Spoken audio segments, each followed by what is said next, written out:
Gustavo Matti, escritor, crítico cultural e doutor em teoria da literatura pela PUC. Vamos falar sobre o heavy metal, exatamente, meus amigos, a história do metal, formação da cultura metaleira e sua estética musical.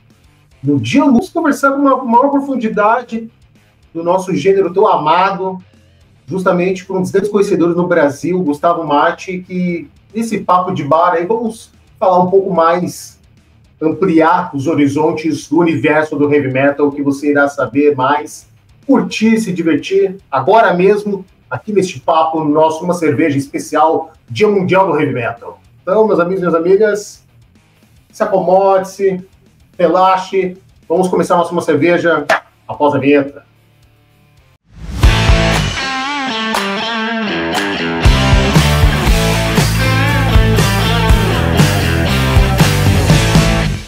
Fala, gurizada, beleza? Estamos aqui na Badigi, uma das mais conceituadas lojas de roupas no Rio Grande do Sul, situada em Sapucaí do Sul, que fica na região metropolitana de Porto Alegre. E estamos aqui, aí ó, curtindo todas as belezas de camisetas de rock aqui, que você pode encontrar de tudo. E também estamos aqui para anunciar 2 anos de Na Ponta da Agulha, com novidades incríveis, como uma cerveja com Renan Schmidt, lendário produtor do Cabeça Dinossauro dos Titãs, uma cerveja com Gabriel Boizinho, da Cachorro Grande, e também mini documentário do Licks e Maltz, o reencontro histórico do rock brasileiro, 2 lendas dos Engenheiros do Havaí, agora o último, dia 21 de abril, todos os bastidores e detalhes, e também uma cerveja com Rick Wakeman, uma entrevista exclusiva com o Mago dos Teclados. Fizemos esse registro histórico e também a cobertura do show que realizou em Porto Alegre na sua última turnê pelo Brasil, meus amigos e minhas amigas. É muita novidade! Para isso, inscreva-se no nosso canal, ative o sininho para não perder nenhuma novidade e também venha conhecer a Badigi há 38 anos, levando estampas de qualidade das bandas de rock para nós apaixonados.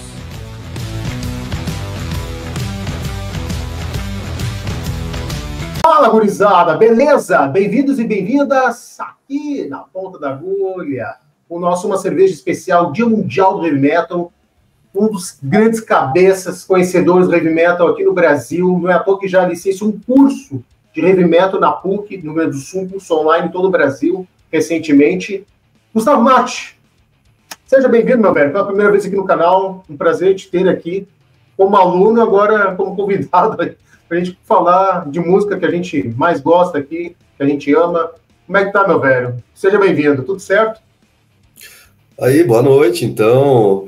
Obrigado, Cássio, pelo convite, obrigado pela lisonja toda aí. Eu não sou muito bom de receber esses títulos todos aí, atrelados ao meu nome, mas eu agradeço o convite, a deferência. E acho que vocês vão perceber que eu tô com a voz um pouco rouca, mas vai dar para rolar uma conversa legal aqui.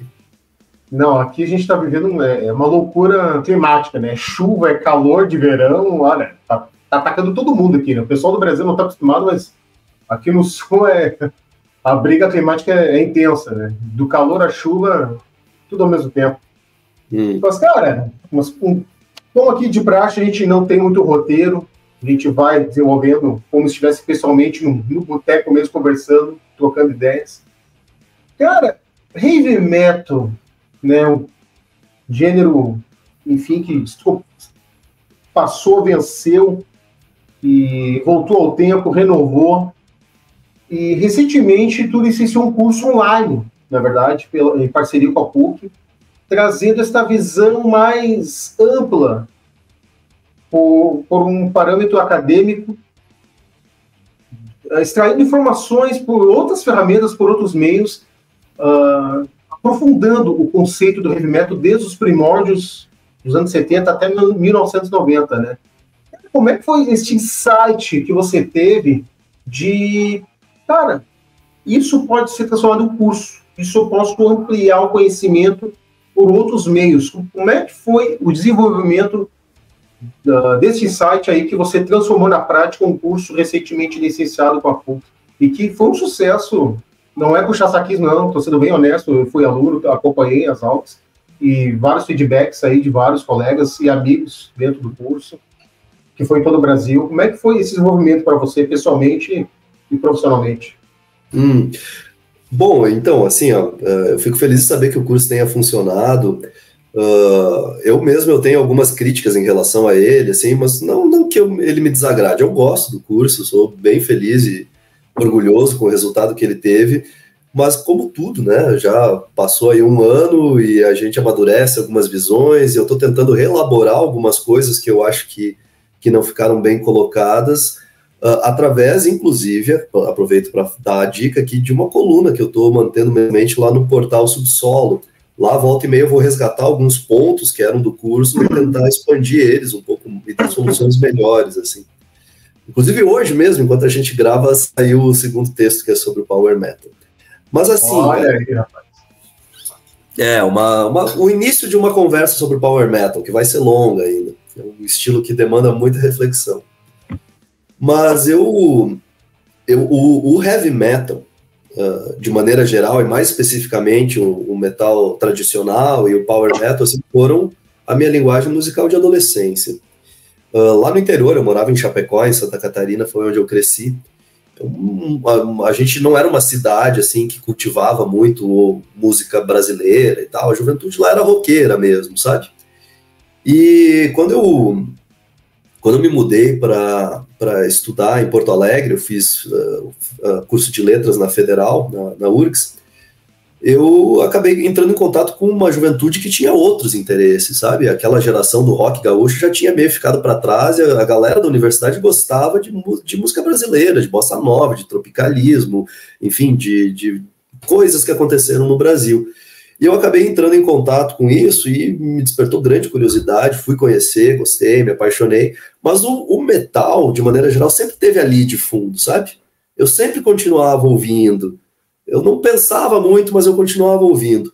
E junto com a minha formação em literatura brasileira, veio obrigatoriamente as aulas, né, sobre a canção popular brasileira, que são parte importante da nossa literatura, com muitos instrumentos de análise. Eu sempre pensava assim, porra, desculpa aí se eu falei uma palavra que não pode. Não, tá tudo certo. Tá, depois se precisar, tu pode cortar qualquer coisa. Mas os instrumentos de análise que o pessoal me apresentava na universidade para lidar com a canção brasileira me pareciam de muitas formas bastante úteis para pensar o metal também, sabe? E o metal como canção, porque uma coisa que sempre me incomodava muito, assim, é que quando a gente pensa, e eu era assim também, né? Metal, a gente pensa no som, né? A gente raramente pensa no que os caras estão cantando ali, né? Qual que é o papel que a letra, que os temas têm no sentido e na fruição dessa música, né? Então, isso estava sempre ali em conflito na minha cabeça, mas ficou em conflito, nunca foi resolvido durante uma década, até que em 2020, foi 2020 ou 2021? 2021, desculpa. 2021, o pessoal da PUC entrou em contato comigo para a gente fazer um curso sobre a história da canção brasileira, que era uma coisa que eu estudava. E eu fiz esse curso, foi bem legal. E alguém que estava nesse curso, depois, no fim do curso, né, tem uma avaliação ali que os alunos fazem, e numa das perguntas da avaliação, uma pergunta assim mais casual, se tu tivesse que sugerir algum curso que você teria vontade de fazer aqui no Instituto de Cultura da PUC, que curso seria esse? E alguém, que eu não sei quem, escreveu lá, a história do heavy metal. E aí, quando eu li esse feedback dos alunos, eu falei para o pessoal do Instituto de Cultura, isso daqui eu quero fazer. Daí, larguei a bola para eles. E eles acharam a ideia interessante, toparam. E aí a gente realizou a primeira edição em 2022 e a segunda edição do curso do metal o ano passado, em 2023. E foi tu perguntou, né, de como foi isso para a minha carreira, uma grande guinada, né, porque até então eu era um cara que pensava sobre a cultura brasileira, sobre a música brasileira, e agora eu não consigo fazer outra coisa que não seja pensar e escrever sobre heavy metal, assim, então deu esses 180 graus aí. Que bacana disso, cara. Uma coisa acabou ligando a outra para você. Uma trajetória muito natural, né? Foi indo. E acabou surgindo o curso aí para você. Sim, exatamente. Eu nunca imaginei, é bem essa coisa, assim, a coisa que eu nunca fui atrás e aconteceu e foi encantador, assim. Porque, de alguma maneira, pensar sobre metal é pensar sobre mim mesmo, né? A linguagem de formação dos meus ouvidos é essa, né? Então... Maravilha. Cara, não quero dar um spoiler, obviamente, né? Daqui a pouco acaba surgindo aí novidades, que nós estávamos conversando em off, mas, né? Daqui a pouco você mesmo no seu próprio curso, enfim, para quem ainda não fez. Mas conceitualizar ele, o pessoal de casa, aqueles que curtem ou que não curtem, e novamente a gente se aprofundar, que o heavy metal sempre é uma coisa que instiga coisas novas como sempre, né? De tempos em tempos que a gente vai passando e o heavy metal vai se remodelando. Mas na tua visão, tanto como fã e como escritor, pesquisador, como tu definiria o heavy metal e quais são as suas principais características sonoras, estilísticas, que o diferenciam de outros gêneros musicais? Sim, muito interessante. Essa pergunta, bom, senta que lá vem história, né? Vou tentar fazer a história longa ficar mais curta.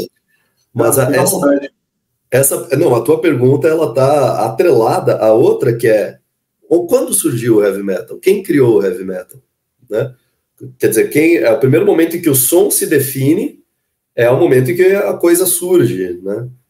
Quer dizer, então, qual é o momento em que a gente tem o som que a gente pode dizer, sem sombra de dúvida nenhuma, que esse som é o heavy metal? E é a primeira vez que isso foi gravado. Tem muita gente que vai atrás do Black Sabbath, né, para definir esse momento.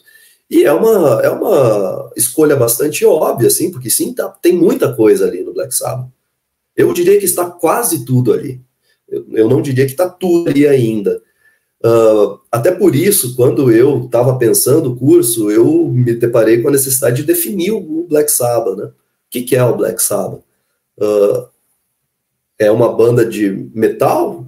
Dá para dizer isso? Daí, por motivos que eu posso esclarecer em outra hora, eu acho que não é uma banda de metal ainda.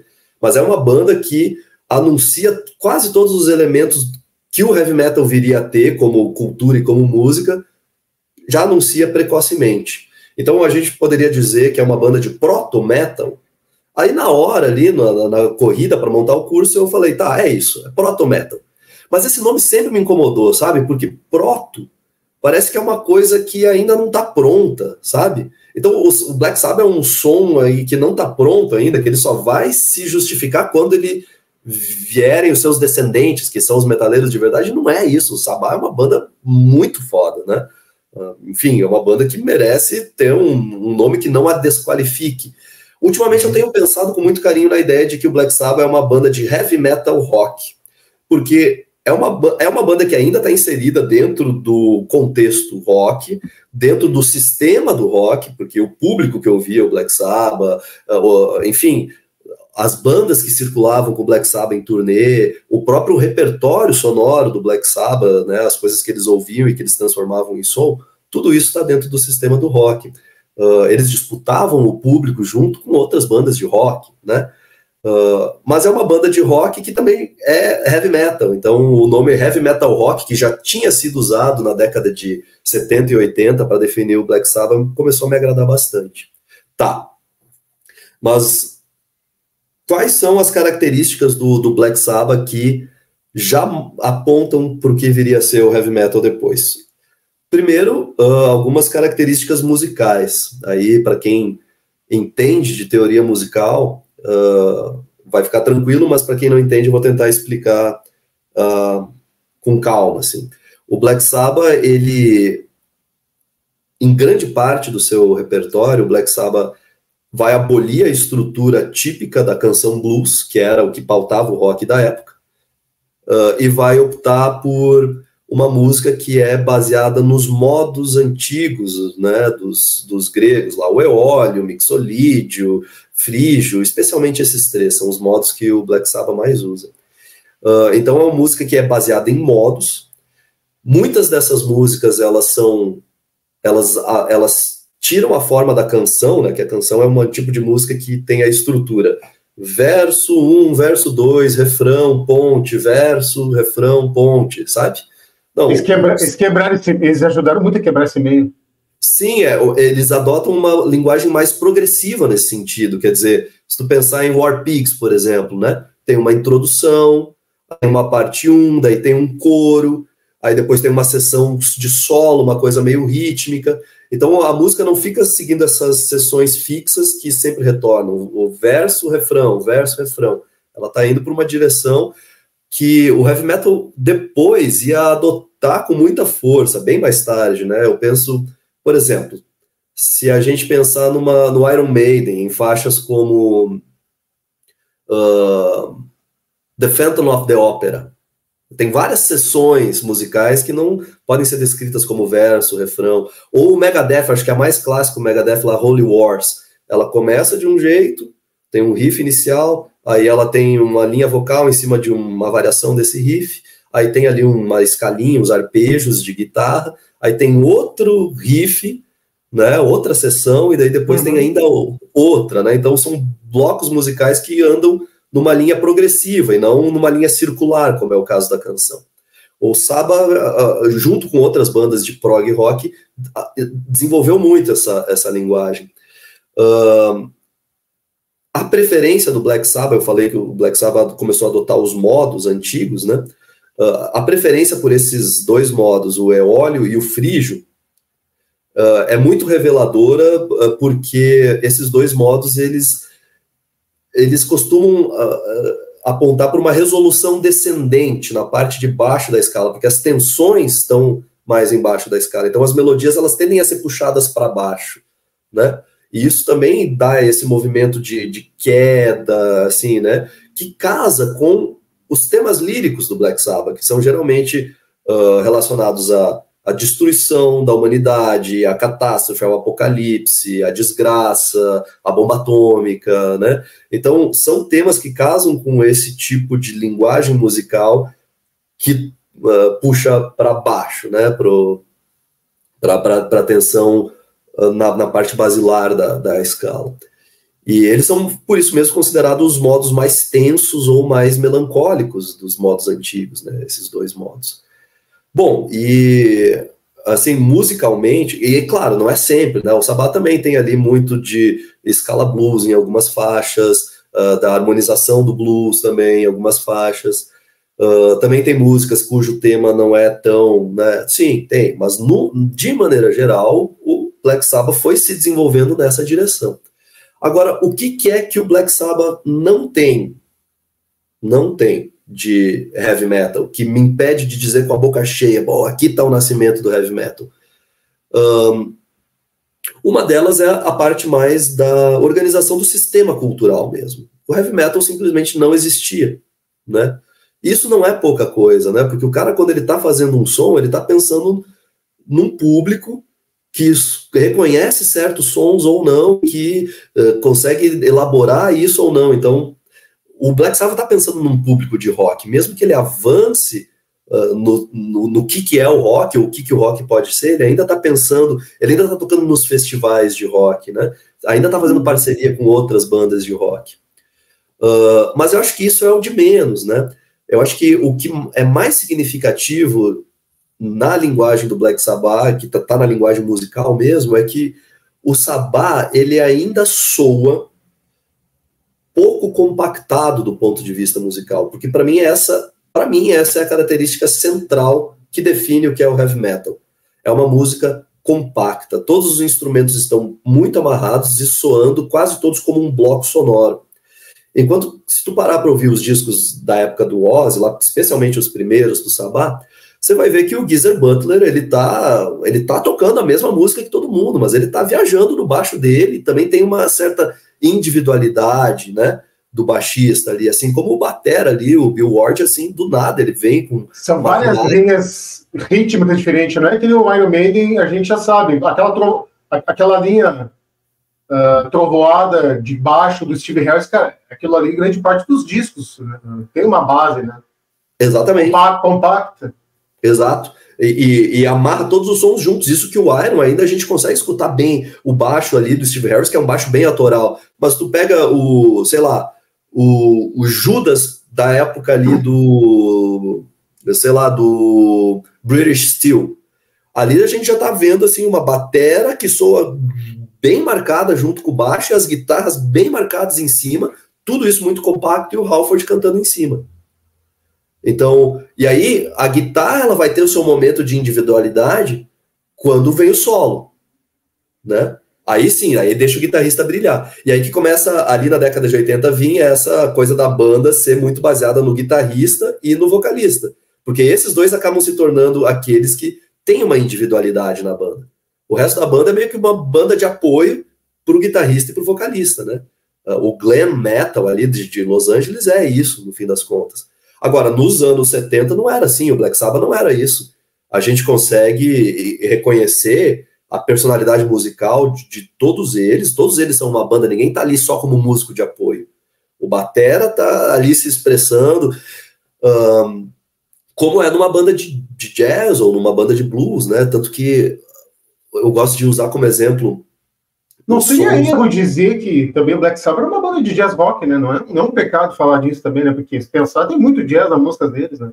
Sim, exatamente, tem muito jazz. Eu não sei se seria uma banda de jazz rock, mas uma banda de rock com elementos de jazz, sim, com certeza.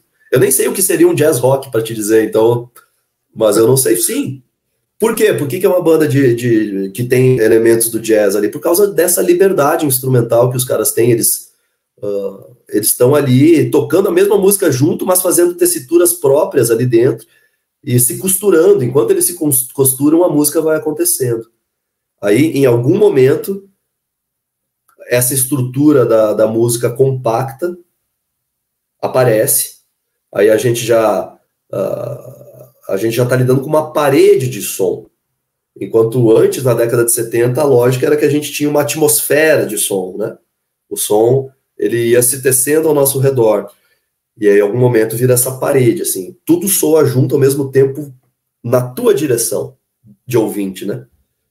E eu acho, eu ainda não conheci um exemplo anterior, mas eu acho que o exemplo mais consistente disso foi a guinada que o Judas deu em 78, com os 2 discos que eles lançam em 78, especialmente o Stained Class.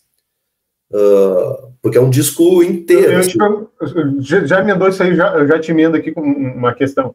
Na tua visão, o Judas Priest foi responsável da compactação sonora do heavy metal para o que iria vir mais adiante, com o Papa Iron Maiden, com a galera do New British of Heavy Metal, a galera de São Francisco, mais adiante com o thrash metal, o Black Sabbath, pelo caminho que você está traçando, abriu as portas, e o Judas Priest ajudou a modelar o som.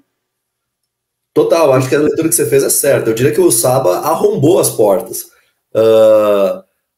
Sim, o Black Sabbath ampliou enormemente o que era, né, as possibilidades do rock eram essas. O Sabbath fez isso daqui, e aí rasgou, né, ali a membrana que limitava o rock. E desse rasgo veio outras coisas que o Judas definiu. O Judas foi quem definiu o som, exatamente. E aí a gente entra na questão, né? Quando é que uma coisa surge? Tá rolando muita discussão agora, neste exato momento, né, sobre a questão do aborto, né? Porque tá tendo essa discussão aí, nem vou opinar aqui, né, sobre da lei do aborto e a pena para mulher que aborta, que é mais alta que a pena do estuprador, etc. e tal. Bom, essa questão do aborto, ela traz uma discussão que é crucial para como a gente vai lidar com ela, que é, onde começa a vida? A vida começa quando o óvulo é fecundado, a vida começa quando o bebê já tem tempo suficiente de gestação para ter um sistema nervoso, a vida começa quando o bebê nasce, né? Então, mal comparando, a gente pode pensar mais ou menos a mesma coisa sobre o metal, né? O metal, ele começa lá quando o Black Sabbath esgarça os limites possíveis do rock na direção de uma coisa muito mais extrema e sombria, ou ele começa no momento em que o Judas bota uma espinha dorsal isso, né, e define exatamente o que é a linguagem que vai ser adotada a partir de então. Ou o heavy metal passa a existir só depois, nos anos 80, quando existe uma comunidade de pessoas que viu esse bebê e deu um nome para ele. Isso é o heavy metal, né? E passa a viver em torno daquilo, e passa a manter, a cultivar esse bebê e fazer ele crescer, né? Quando é que nasce? Bom, ninguém vai ter uma resposta definitiva para isso, mas acho que é legal então a gente estabelecer esses 3 momentos. E, junto com o Sabá, é muito importante a gente não esquecer do Purple, porque o Purple também expandiu as possibilidades do rock em direções que o heavy metal ia desenvolver depois. Por exemplo, a velocidade, né? Alguns temas líricos que foram muito caros para o metal da primeira geração ali, que é a motocicleta, a velocidade, a vida noturna e marginal, né? A vida, né? Tudo isso está ali no Purple. E também a gente não pode esquecer do Led Zeppelin, que é uma banda de hard rock, está nos fundamentos do hard rock, mas que tem algumas canções ali que marcaram os ouvidos da década de 70 de uma forma definitiva e que iriam ser alicerces do heavy metal depois. Immigrant Song, Achilles' Last Stand, sabe? Essas músicas tem sementes claras do metal ali. Então, o Sabbath é talvez a mais lembrada porque é justamente aquela que pega esse lado mais negativo da década de 70, que depois ia ficar muito associado ao que é ser metaleiro, né? Ser o cara que está sempre prevendo o apocalipse e tal, né? Com essa coisa de falar sobre o mal, né? Agora, a gente tem que lembrar que o metal também tem o seu lado feliz, né? Que é a linhagem que vai estar lá no power metal. Nem tudo é tragédias. Exatamente. No meio desse percurso, né? Eu não sei se eu respondi a tua questão, porque eu vou falando, velho. Não, cara, tá ótimo. Arborizando. Não, isso aí, a essência aqui é isso aí. A gente vai e pega o bonde andando e vamos desenvolvendo aqui.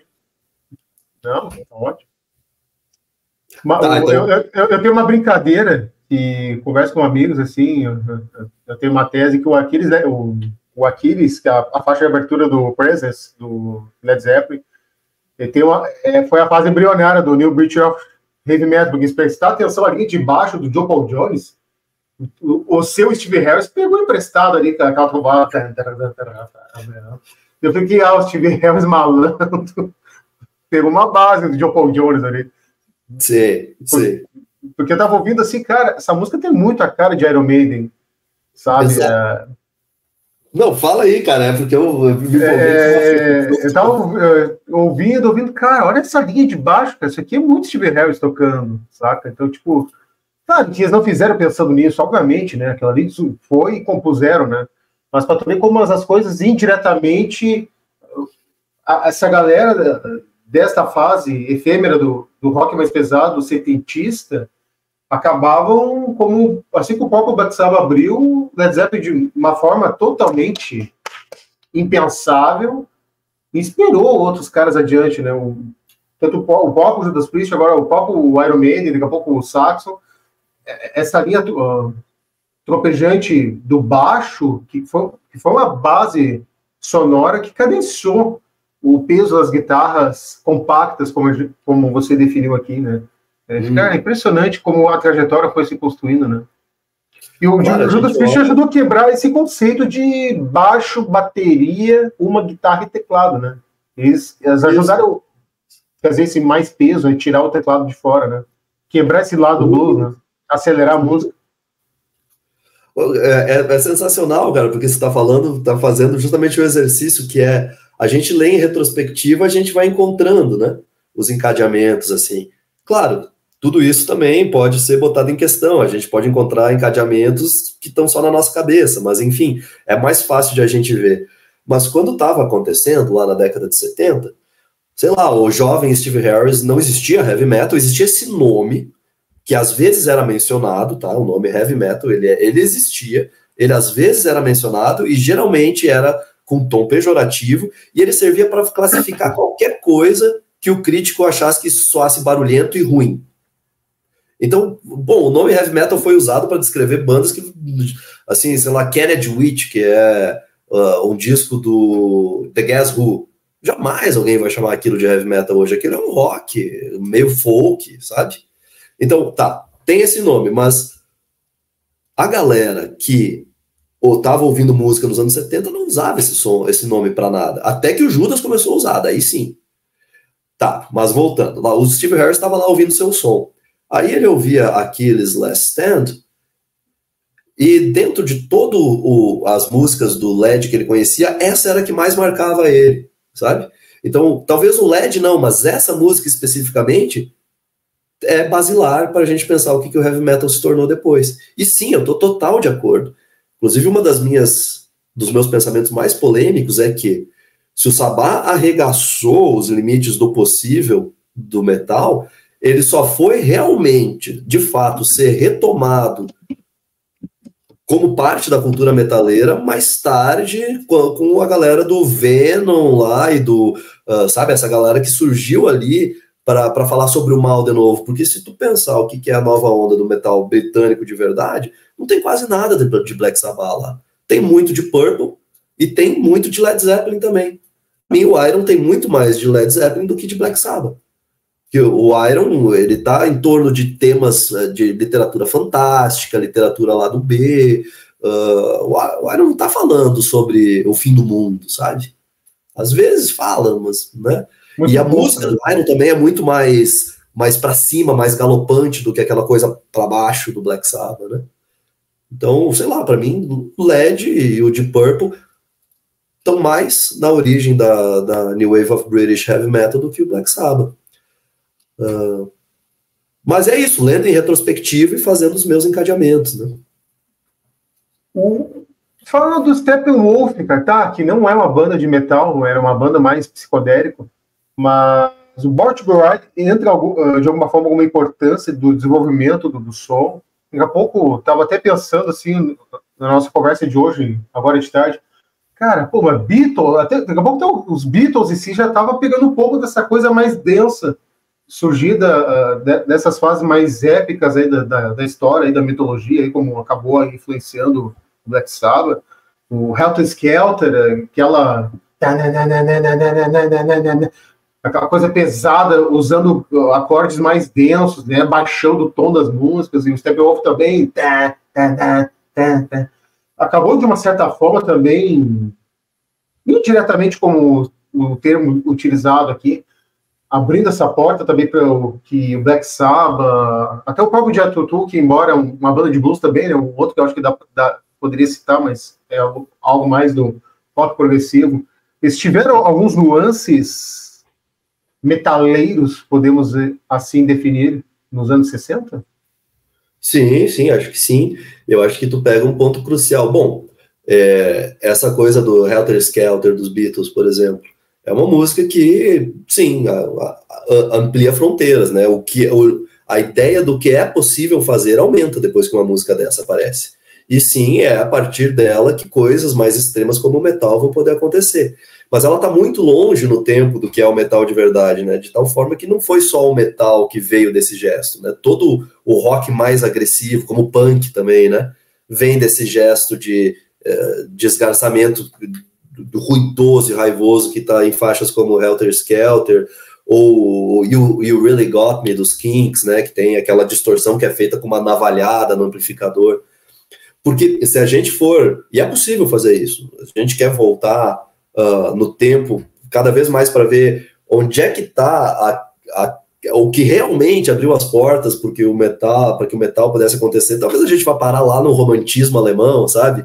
E esses compositores grandiosos como Wagner, né? Que é tudo muito épico, pode ser. Mas o Steppenwolf não, cara. Eu não acho que o Steppenwolf é um elo fraco. Eu acho que o Steppenwolf é muito forte com o heavy metal, por muitos motivos. Um deles é que o Steppenwolf, ele introduz de uma maneira que não era a única banda a fazer isso, mas eles conseguiram atingir um grande número de pessoas, né? A ideia de um rock mais pesado e voltado para o lado marginal da juventude dos anos 60, porque a juventude dos anos 60 é a típica juventude paz e amor, do momento hippie, né? Ali no Steppenwolf a gente tem um outro sujeito, é um sujeito que ele está afim de uma emoção muito mais animal, né? que é aquela Tava coisa de saco cheio de toda aquela ladaia amorosa, né?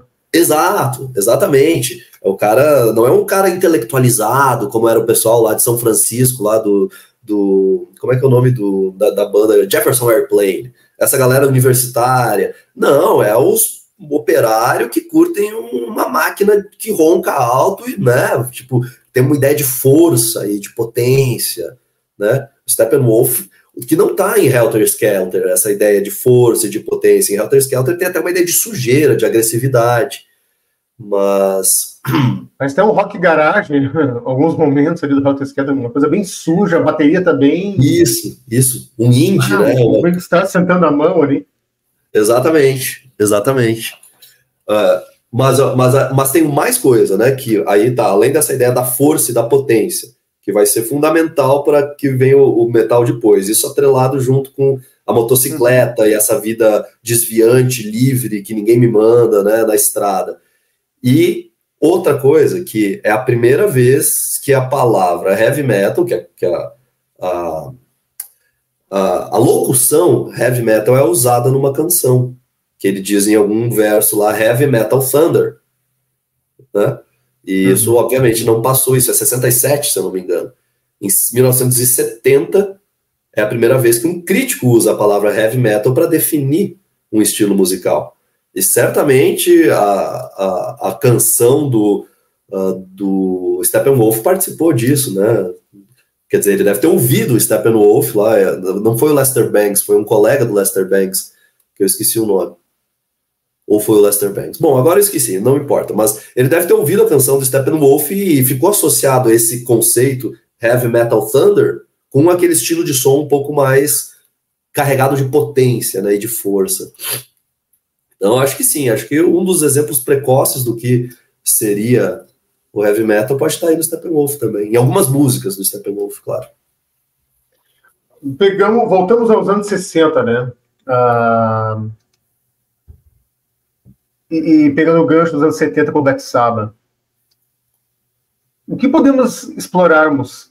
As principais influências musicais e culturais que levaram ao surgimento do heavy metal entre o final dessa década e o início dela, além desses setores aí, as principais influências musicais e culturais que ajudaram a arrebentar as portas daquele marasmo de amorosidade dos hippies ali, a ideia para lá de explorada e vendida do Woodstock, e veio o heavy metal e pá! Ó, gente, não é bem assim. Essa pergunta é ótima. Eu adoro responder ela. Obrigado.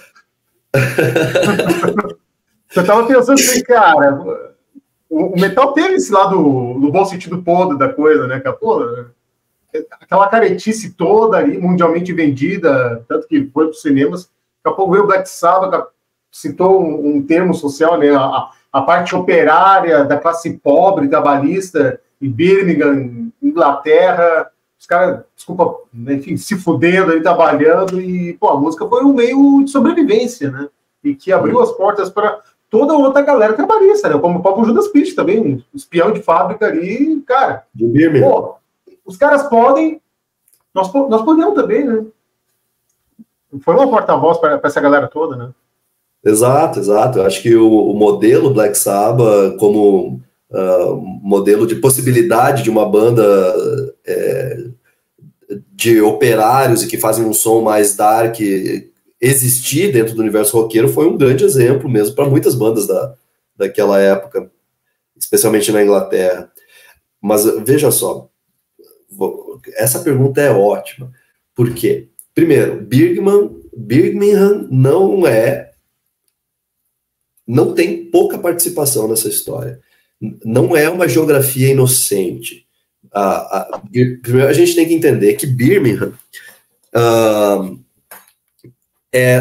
aparentemente, até onde os estudiosos do Tolkien conseguiram resgatar, é provavelmente a cidade de Birmingham o que inspirou o Tolkien a criar Mordor, que é lá onde mora o Senhor das Trevas, lá do Sauron, né, do Senhor dos Anéis.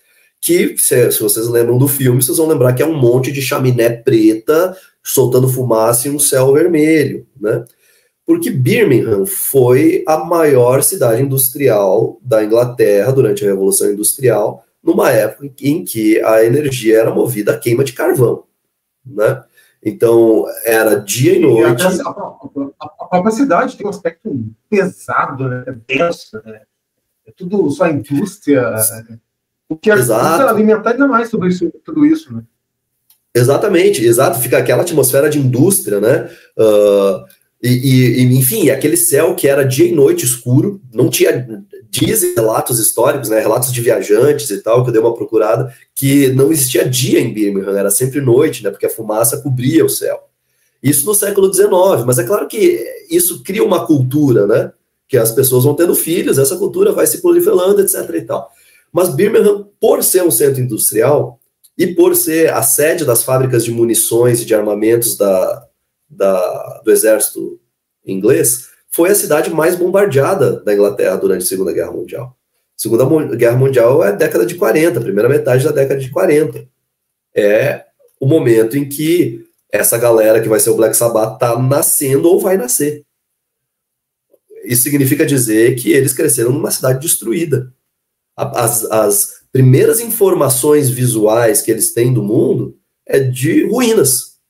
É uma cidade destruída, né? E aí tem as fotos, quem quiser pesquisar no Google vai ver como era Birmingham depois da Segunda Guerra. Realmente é uma cidade toda destruída por causa dos bombardeios.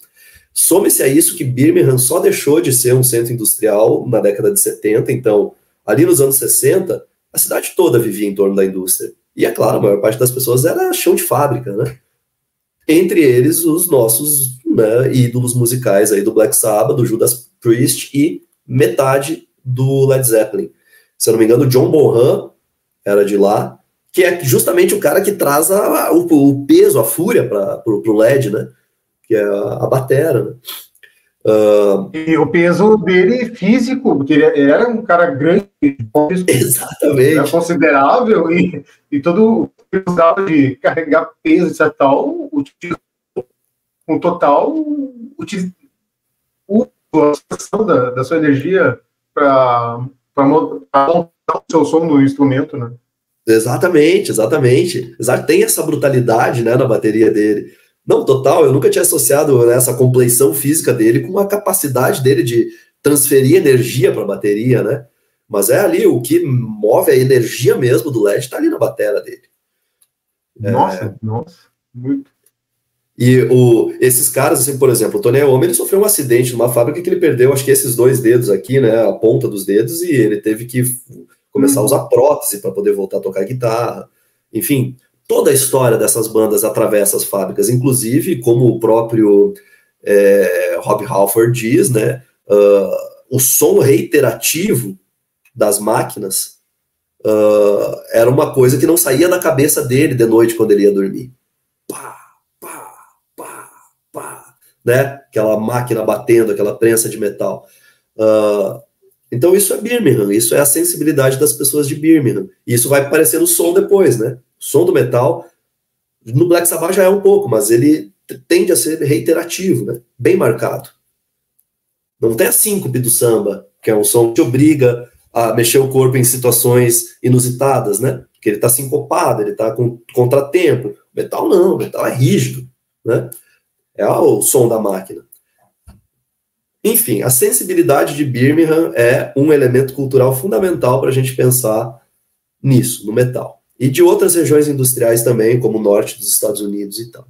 Mas mais do que isso, tem outro evento que é de ordem econômica, que eu acho que foi que é a resposta para isso que tu perguntou. O que fez o marasmo hippie, né, varreu o marasmo hippie para vir com essa outra coisa aí?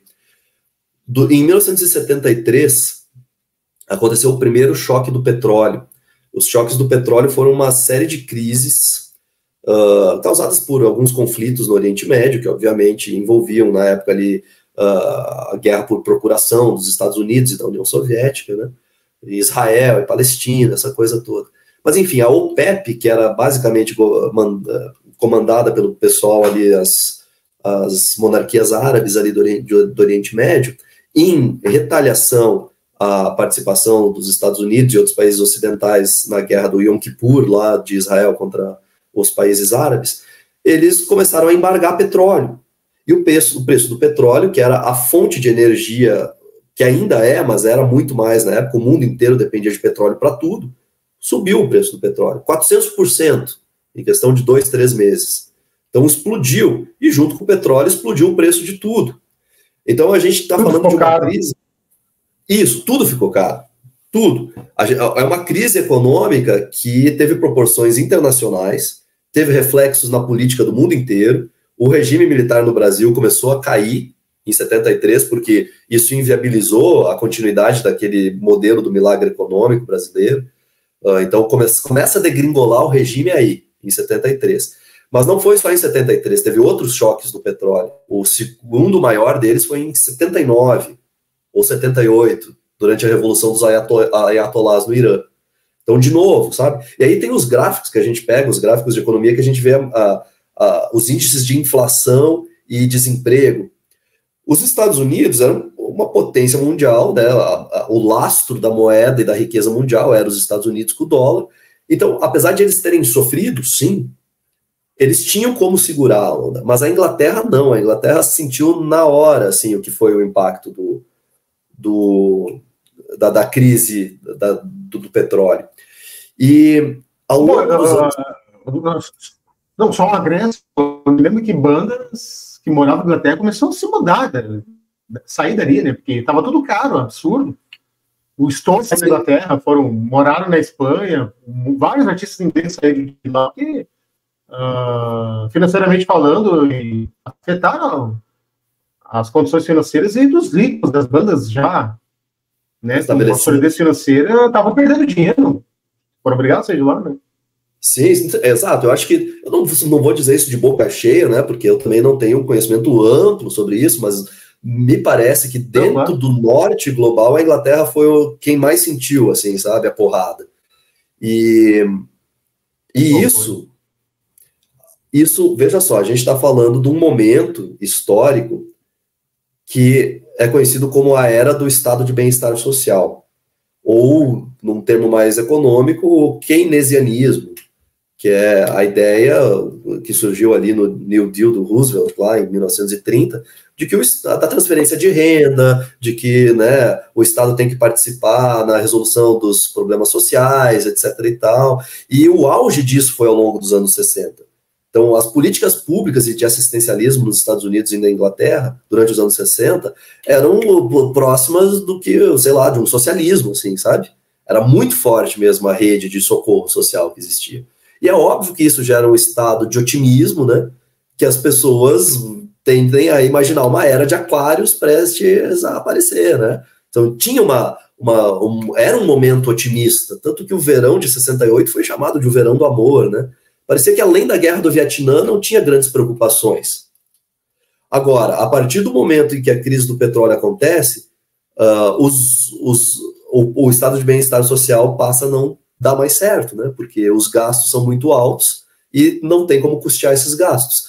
E o estado de bem-estar social passa a ser progressivamente questionado e desmontado até que ele toma o seu golpe final em 79 na Inglaterra com a eleição da Margaret Thatcher e em 80 nos Estados Unidos com a eleição do Ronald Reagan. E aí nasce o que hoje a gente chama de neoliberalismo.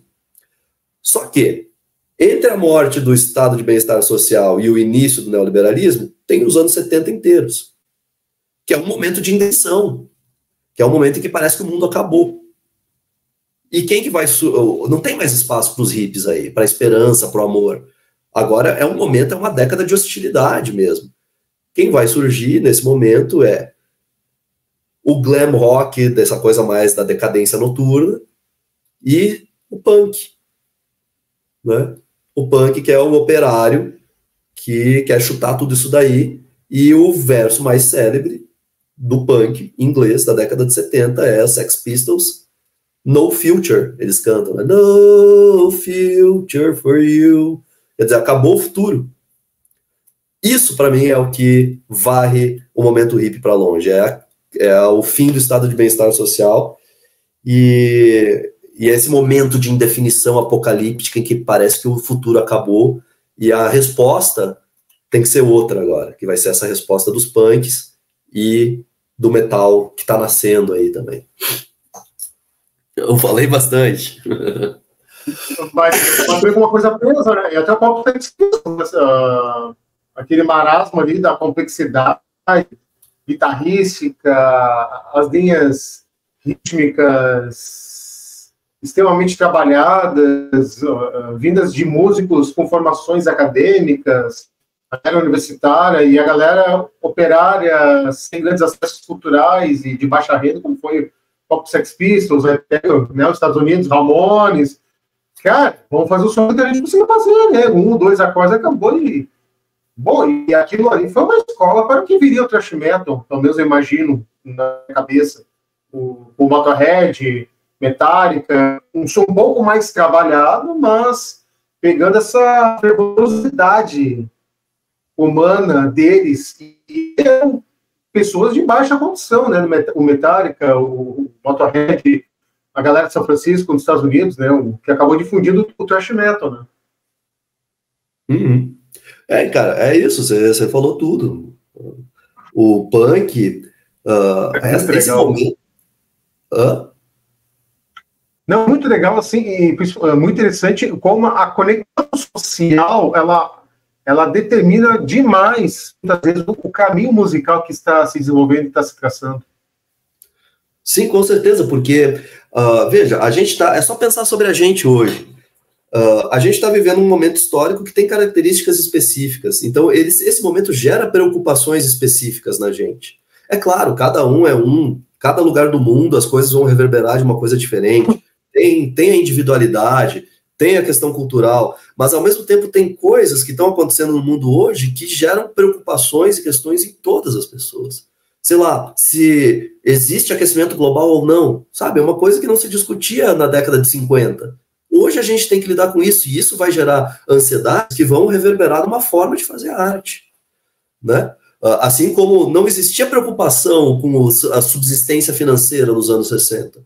Não, era simples. Então, essa não era uma preocupação. Mas a partir dos anos 70, a ideia de que tu não tem mais futuro, de que o futuro acabou, porque, né, ruiu aquilo lá, ela está presente ali como uma preocupação na cabeça das classes operárias, obviamente. Foi para eles que acabou o futuro, né? E aí é deles, é dessa preocupação, é dessa vivência cotidiana com essas questões que vai surgir a música que vai responder os anos 70, né? Que é o punk e o início do metal. O metal, eu acho que o metal ele vibra mais nos anos 80 do que nos anos 70, justamente porque o metal, de alguma forma, ele aposta na força do indivíduo, assim, né? Especialmente a linhagem americana, assim, do metal. Tem essa coisa, sei lá, do Conan, o Bárbaro, né? Esse cara, que se ele quiser, ele vai lá e faz, acontece, e ele... Né? Isso casa muito com o momento do Ronald Reagan nos Estados Unidos.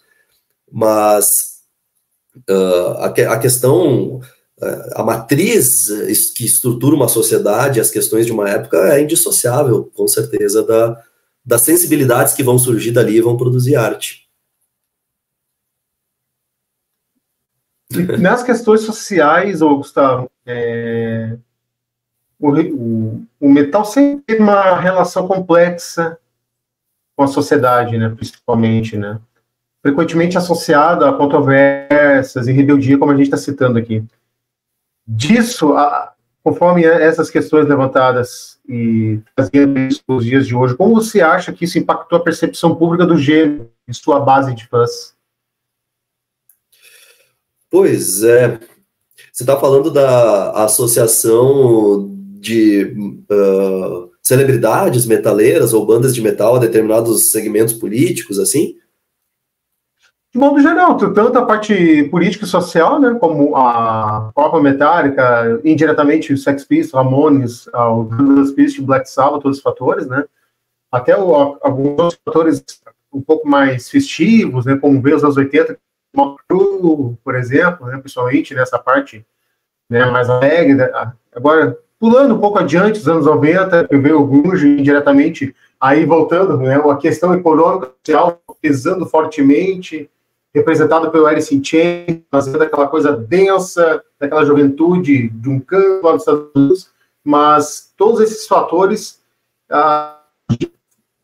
ao mesmo tempo uma certa complexidade com a sociedade tratava o metal de algo sujo, algo fora da conexão da grande sociedade, etc. e tal. Como isso está impactando, como atualmente ela vem impactando isso na sociedade. A sociedade está mais aberta, o metal está mais aberto também, porque ao mesmo tempo abriu tantas fronteiras, mas às vezes eu tenho a percepção que o metal, às vezes fica uma cabeça fechada, isolada. Questões agora dos haters ultimamente vem acontecendo aí, né? Questões de brigas de bandas que fazem suas defesas políticas ou às vezes fazem mudanças rítmicas totalmente adversas e são contras. Um rápido exemplo do Hugo Mariucci, estava no Xamã, o Xamã acabou e o Hugo Mariucci fez carreira solo no Britpop, rock alternativo. Totalmente nada a ver, e uma parcela dos metaleiros sentaram as críticas em cima e tentaram ridicularizar a imagem do cara que com a gente. Estamos no século XXI, né? Poxa, vamos abrir a cabeça, né? Então, todo este conceito social, como ela se reflete no dia de hoje? Cara, isso é bem massa. Entendi a tua pergunta. Essa dialética, né, entre como o metal se insere na sociedade, como a sociedade absorve ou não o metal, os metaleiros, né? Nasceu como uma subcultura marginal, com certeza. Só para começar, assim, o cara que eu acho que foi quem definiu a imagem do que é ser um metaleiro era, ele próprio se define, uma bicha monarquista, né? Que é o Rob Halford. Então, basicamente, traduzindo em outras palavras, traduzindo do contexto da Inglaterra para o Brasil, é uma bicha conservadora, né? O Rob Halford. Então já tem aí.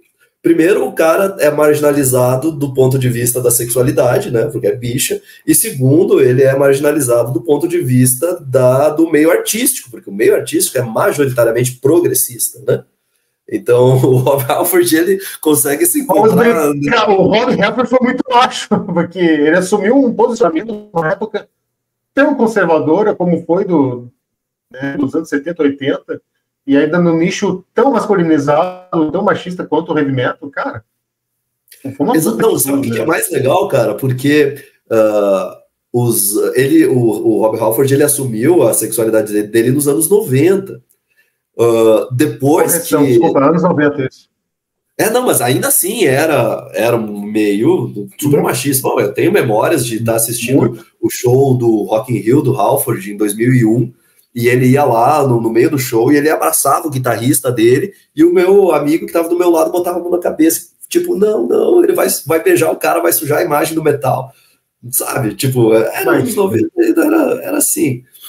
Mas é engraçado porque todo aquele estilo couro e spikes, assim, do Halford, ele fez aquilo indo nas lojas do submundo gay de Londres, sabe? Foi lá, né, que era os material BDSM, o chicotinho, né? Então é dali que veio isso. Então a gente deve muito a essa subcultura, que é a subcultura gay, inglesa, né? Da década de 70, porque o Halford pegou essas coisas de lá. Mas o metaleiro, é só ver como ele é representado ao longo dos anos 80, dos anos 90. É sempre um cara, nos filmes, não quer saber da escola, vai se drogar no pátio da escola, nos intervalos, e é pego pela diretora, é meio burro, tipo Beavis and Butthead, né? É um cara meio burro, que não sabe de nada, sei lá, sabe? É tudo que não presta.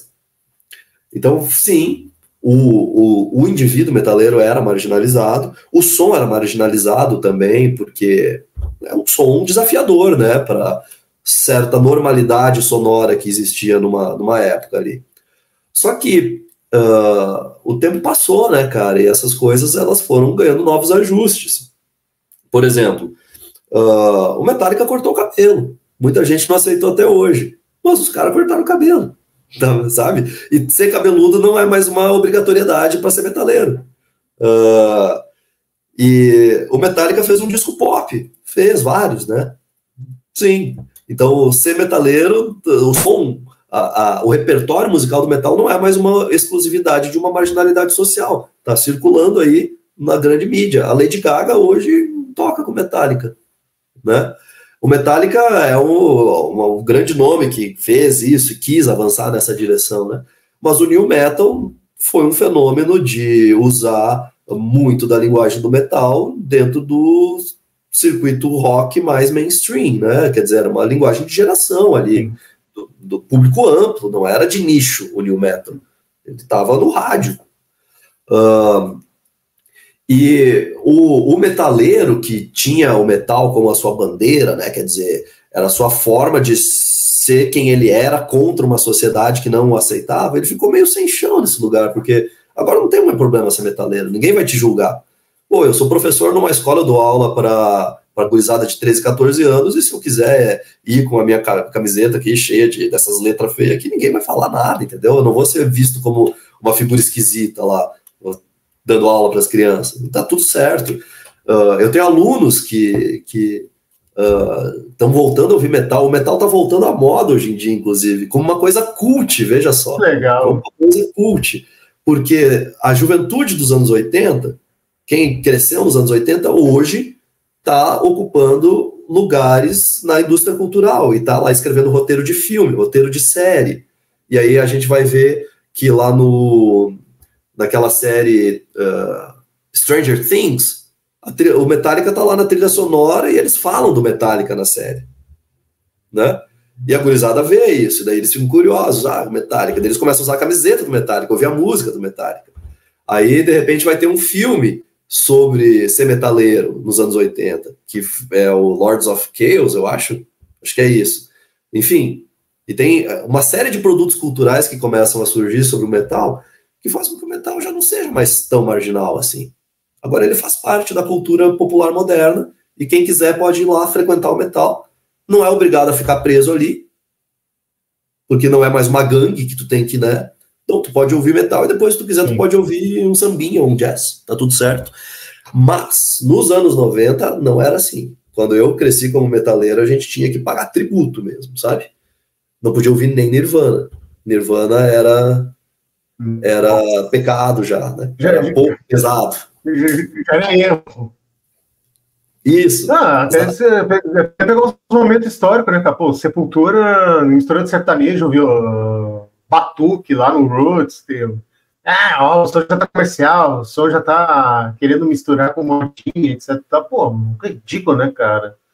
E um disco que foi divisor de águas aí. Mais adiante foi o que chamamos de nu metal, né? Esse metal menos solos, mais acordes, mas essa linha tribal que ficou tão pesada quanto era antes, né? Então, falou a questão das misturas das culturas e amplitude de mentalidades sonoras, né? Que faz com que agregue e enriqueça o metal, né? Como um todo. Claro, obviamente, porque senão a gente vai ficar ouvindo Saxon até hoje, e é muito massa, mas todas as bandas que existirem vão ser igual ao Saxon, não vai dar, né? A gente não pode... O thrash metal ali, sei lá, só existiu porque os caras acolheram muito do punk dentro de uma estrutura musical que era metaleira. O power metal alemão só existe como é porque eles acolheram muito da música popular de bodega da Alemanha, que é os Schlagers, que é umas músicas, se você for ouvir Schlager, você vai ver assim, música de bandinha alemã, sabe? Pô, eles trouxeram isso para dentro do power metal. E daí surgiu esse power metal Halloween. E a gente... uma hora já. Mas desculpa. Não, foi 1 hora de conversa já, velho. Já passou, tá 1 hora, cara. O papo vai ter que ter parte 2 aqui, eu já vou te intimar. Não, me chama. Eu gosto de falar, velho. Eu não pago imposto para falar. Não, pô, amém, poxa. Cara, chegamos 1 hora, gurizada, e uma reflexão aqui, Gustavo, ouvi de ti, como fã, como pesquisador. Cara, o que tu acha, o que você acha que o futuro reserva para o heavy metal e quais tendências emergentes você vê moldando o próximo capítulo dentro do gênero? Como é que você sente isso? Eu vou começar te respondendo dizendo que essa pergunta eu não consigo responder muito bem como um pesquisador, porque eu me debruço mesmo pesquisando sobre as décadas de 70, 80 e 90, que eu acho que é ali onde o metal se forma, né, e se ganha uma identidade. O que acontece hoje eu acompanho mais esporadicamente e em linhas meio gerais, assim. Mas eu tenho uma ideia minha, que pode estar equivocada, de que a gente vive um momento que tende a se perpetuar por um tempo de nostalgia. Tipo, estilos clássicos do metal estão voltando a ser praticados e ganhar mídia e ganhar adesão, né? Tipo, eu ando percebendo, por exemplo, que o power metal americano, que é o USPM, né? Anda voltando pro radar, assim, o pessoal voltou a falar de power metal norte-americano, que, pô, nos anos 90 eu nem sabia que isso existia, cara, porque foi um gênero que marcou os anos 80, sumiu, sabe? Nos anos 90 não tinha. E aí agora voltaram, tem bandas, eu até salvei algumas bandas aqui que eu andei ouvindo essa semana, cara, porque isso me despertou curiosidade. Aqui, ó, deixa eu, já te digo. Por favor. Meu histórico aqui não salvou como eu queria. Mas tem, acho que é não sei o que, Warrior. Cara, esqueci. É o nome de uma banda bem boa.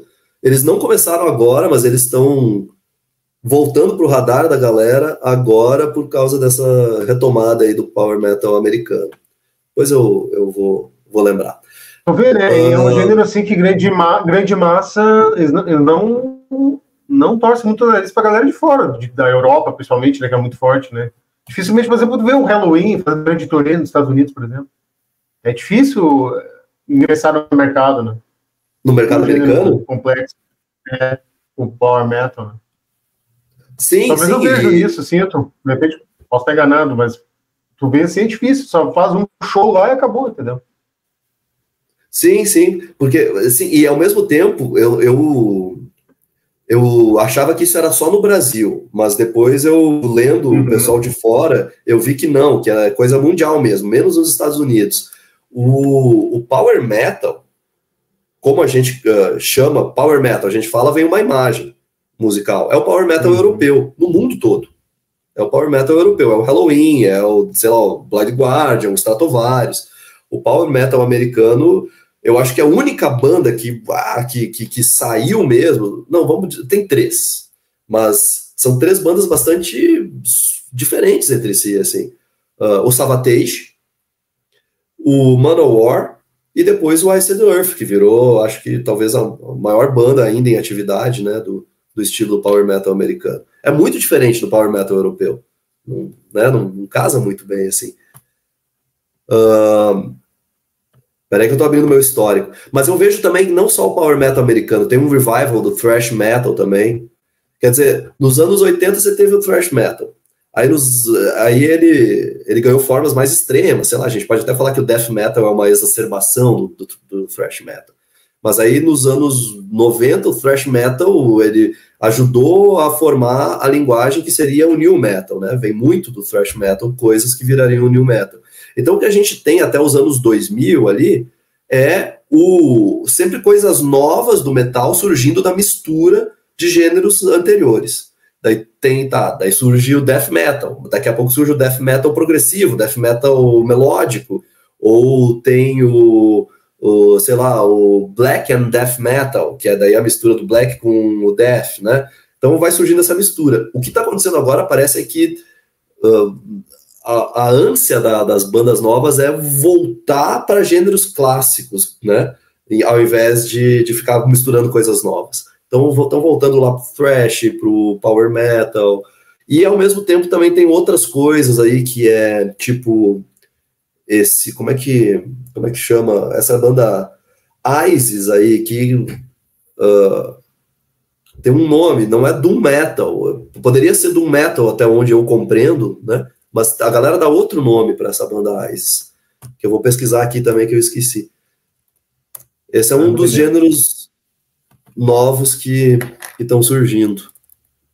Até um longe, até no Brasil, né? Que veio a Nervosa aí, separaram as meninas ali, virou a Cripta, tá sendo um revival aí do thrash metal aí, clássico, do Destruction, dos anos 80 ali, 90. E dos últimos 10 anos para cá, tá tendo também este retorno ao passado, né? Podemos sentir que o metal, no presente momento, a gente vive este retorno de sonoridades clássicas marcantes do passado, com um pouco mais de modernidade requintada no som das bandas novas, que estão trazendo mais à tona agora, ultimamente, né? Acho que sim. Que seja esse direcionamento do metal, do cenário nível mundial. Não, eu vejo esse resgate do passado. Acho que sim, um momento de nostalgia mesmo. Porque talvez porque essas bandas de agora sejam os filhos da galera que tava lá nos anos 80 e tinha esses CDs em casa, sabe? E eles cresceram ouvindo isso, esse metal mais clássico. Pode ser. Eu encontrei aqui, cara, o nome da banda que eu tava falando que eu dei uma ouvida é Eternal Champion. Os caras fizeram uma banda de power metal norte-americano. Não é uma banda nova, mas eles fizeram um disco recentemente, 2017, 2016, que toda a mídia metaleira recebeu assim como uma novidade marcante, definidora de momento, né? Um disco clássico de power americano, não tem nada de muito novo ali, sabe? Mas é bem bom de ouvir. E a outra coisa é que o Oasis é esse estilo que se chama de post-metal, que é tipo post-rock, mas mais pesado, né? Mais down-tuned, assim. Que eu acho que a própria ideia de post-metal é tipo, sei lá, tudo que era possível do metal acabou, agora nós vamos fazer o pós-metal. Então talvez tenha esse momento, assim, meio que é possível arregaçar mais do que o metal já fez, né? Dá pra ir mais longe do que já foi. Daí tem gente que tá olhando e tá dizendo assim, não, vamos fazer o post-metal, e tem gente que tá tipo, não sei, vamos voltar lá pras raízes, ver se a gente descobre alguma coisa nova. Bacana, cara. Então, podemos sentir esse cenário nos próximos anos de remodelando a cena mundial do metal, conexão de elementos do passado com algumas coisas do presente aí juntas, casando aí e remodelando o som do metal, sem perder a sua essência. Né? Possivelmente. Meu amigo, todo convidado aqui para o nosso papo, encerro sempre duas perguntas instigantes. Conta pra gente um disco que você mais adora na vida e um disco inusitado que você adora, que as pessoas não fazem ideia que você curte. Não precisa ser só do metal, pode ser de outro estilo musical e tal, mas um disco inusitado e um disco que você mais adora da tua vida. Compartilhe com a gente esses dois discos aí que fazem a tua cabeça, que tu mais adora e o inusitado. Bom, muito bom. Eu gosto de muita coisa, né? O disco inusitado é fácil de dizer. Tem gente que sabe que eu gosto muito desse disco, mas acho que no geral as pessoas, pelo menos o pessoal do público metaleiro aí não sabe. O EP compacto de 76 de um cara chamado Tito Live, que se chama Memórias de um Certo Louco. É o primeiro disco de rock gravado no estado de Santa Catarina e um dos primeiros discos independentes do Brasil. Até poucos anos atrás, a gente achava que era o primeiro disco independente de rock do Brasil, mas depois a gente descobriu que teve um cara em São Paulo que gravou um ano antes. O Tito Live é lá de Chapecó, a cidade onde eu cresci, e eu não tinha, quando eu estava crescendo, eu era vizinho dele, eu não tinha noção da importância que ele teve. Acho que nem ele tinha noção, mas ele foi fundamental para a cena do rock gaúcho dos anos 90, depois daquela dos anos 80, quando surgiu o Aristóteles de Ananias Júnior e essa galera um pouco mais esquizofrênica, do som mais bagunçado mesmo, assim, mais experimental. E ele tem, assim, esse dado de... Cara, é muito interessante porque é uma canção de um cara que era camponês, lavrador, e aí, de repente, descobriu a guitarra, descobriu o rock, e essas duas coisas, a inocência do campesino ali com a urbanidade do roqueiro se misturam ali e formam uma coisa fantástica. Memórias de um Certo Louco, do Tito Live. Agora, um disco, assim, que eu... Nossa, cara, ele é obrigado com a gente, eu não me lembrava dele, honestamente te digo, não me recordo. Vou tomar depois. Ele ficou, né, assim, eu conheço porque eu cresci na cidade dele, possivelmente eu não conheceria, sabe? Porque ele é o músico que outros músicos ouviram, assim, essa coisa meio... Né? Que massa, cara. E ele é o tipo de cara que é aquilo, né? Tu escuta como canção mesmo. O Barato ali não é uma virtuosa musical, não. É o poder de juntar música e letra e fazer uma coisa inusitada e que tem ali um valor como canção, né? Agora, assim, ó, eu tenho muita dificuldade de escolher um disco, mas... Se quiser mais um, não tem problema, fica à vontade. Então, ó, eu vou te dar 2.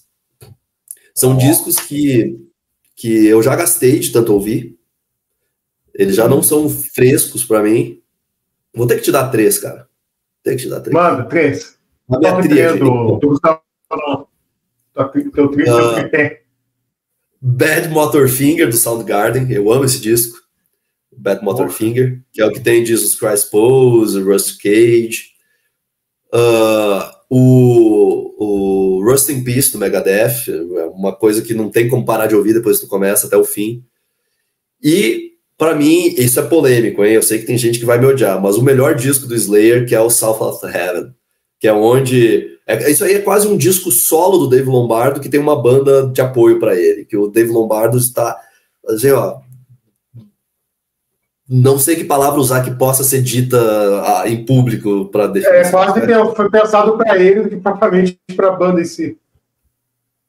Só pode, cara. Eu não sei dos bastidores do disco, mas assim, o Dave Lombardo é o dono desse disco. E para mim ele é o maior baterista da história do metal e do rock e da porra toda. Então o South of Heaven é o disco do Slayer que eu mais curto, que eu mais escuto, embora todos os outros também sejam sensacionais. Né? Claro. Mas esse disco de parênteses, né, cara? A linha baterística é um negócio absurdo, fora da curva. Ainda mais para aquela época, naqueles padrões, cara. Que isso? Porra. Pois é, exatamente. Exatamente. O Dave ficou muito fora da curva, impressionante, cara, como baterista. Porra. Gustavo, meu velho, cara, muito obrigado. Ó, caiu meu fone. Muito obrigado por estar aqui com a gente, cara. E fica o convite para, daqui a pouco, parte 2, parte 3, explorar o metal aí. Que o universo é infinito. E que bom, né, cara? Tem muita coisa boa aí que a gente possa explorar, mas que no Dia Mundial do Metal a gente possa ter explorado um pouco mais e ampliar a importância dele no passado, no presente, principalmente no futuro, como ele vai ser um grande difusor cultural, social, dentro e fora da música, na verdade. E obrigado por ter ampliado um pouco mais essa visão com a gente, cara. E já te convido, deixa os teus créditos, teu Instagram, teus próximos trabalhos, novidades que você está para lançar, como tu está escrevendo para o Subsolo. Fica à vontade, meu velho, o espaço é seu. Novamente, cara, muito obrigado. Cara, eu quero te agradecer, assim, eu sou um fã de mídias alternativas, assim, eu acho que é a gente que faz o negócio acontecer mesmo, né? A gente conversava sobre o espírito amador, né, antes de a gente abrir aqui a live mesmo, e eu acho que o amadorismo é a coisa mais fantástica que existe, assim, porque o cara faz porque ele ama o negócio, né? Você quer dizer, ninguém ganha nada com um canal no YouTube, sabe? Ninguém ganha nada com um portal independente, mas tem que fazer aquilo porque é um negócio que é imperioso para a subsistência da pessoa, né? Enquanto indivíduo. Quase uma missão. Isso, exato, é quase uma missão. E eu tenho encarado essas reflexões sobre o metal meio assim também. Elas nasceram de uma atividade remunerada e tal, mas depois elas acabaram ganhando vida própria, e eu estou fazendo, aí eu escrevo um texto por mês lá para o Subsolo, saíram 2 já, um é sobre essas origens do metal e do punk na década de 70, relacionado ao contexto da crise econômica, e o outro é sobre como o power metal difere de tudo isso que a gente costuma entender como metal, que saiu hoje. Eu vou continuar escrevendo lá todo mês, sabe, na raça mesmo, encaixando na minha rotina, porque é aí que vem as coisas que realmente importam, né? E quem quiser acompanhar, fica convidado. O Subsolo é um portal independente também, de uma galera que eu conheci no curso, né? O Michael, ele fez... acho que é Keslin que pronuncia o sobrenome dele. Ele fez o curso na primeira edição, e daí a gente desenvolveu várias trocas a partir de lá.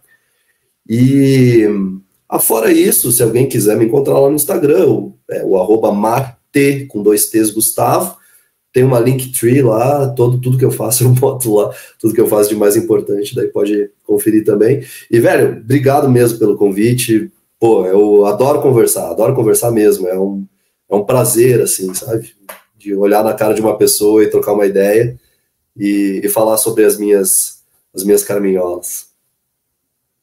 É necessário, meu velho. É conexão social. Jamais podemos perder isso, né? Nunca. Exatamente. Meu velho, novamente, muito obrigado. Que seja a primeira de muitas aí, um espaço totalmente aberto aqui, cara. Conte sempre com a gente aí. Estamos juntos nessa. Muito, muito obrigado. Isso aí, conte comigo também. Um abraço, galera, para quem viu aí. Um abração. Gurizada, eu não avisei? Papo sensacional com o grande Gustavo Mate. Siga as dicas que ele passou aqui, cara, que eu vou seguir, principalmente do disco inusitado dele, cara, que não me lembrava não, cara. Vou depois parar para ouvir, cara, sensacional. Vivendo aprendendo, como dizia a Elis Regina. E não esqueçam, meus amigos e minhas amigas, inscrevam-se no nosso canal. 2 anos de Na Ponta da Agulha, cara. Obrigado pela existência, cada um de vocês que fazem isso estar de pé. E para que isso continue a essa existência, levando boa música para todos nós. Muito importante, inscreva-se no nosso canal, ativa o sininho. Com essa inscrição, com essa ativação, aí mantenha a comunidade firme, forte, acesa e levando a boa música aí para o maior número de pessoas possíveis, meus amigos. Estamos todos juntos. Muito obrigado. E não perca o próximo, o nosso, uma cerveja. Valeu, gurizada. Valeu, meu velho.